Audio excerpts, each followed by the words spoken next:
Сооротуучу Кудай. 6 февраль.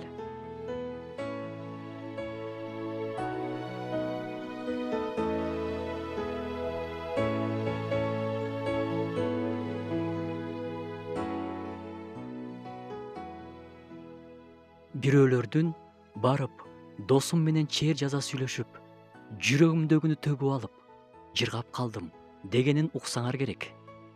Чынында эле адам жеңилдеп калат. Бирок баарын эле адамга айтып бере албайсың. Тээ жүрөктүн тереңинде жаткан таарынычтар, капачылыктар, кечирбестиктер болушу мүмкүн. Алар зыяны жок алыста жаткандай сезилет.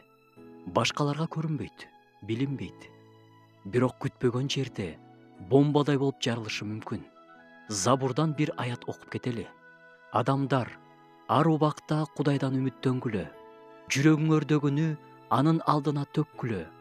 Анткени Кудай биздин баш калкалар жайыбыз. Кудайдын жүрөгү биз үчүн дайыма ачык. Ал бизди укканга дайыма даяр. Жогоруда аятта жазылгандай, жүрөгүбүздө эч кимге айта албаган нерселерди Кудайдын алдына алып келип төксөк болот.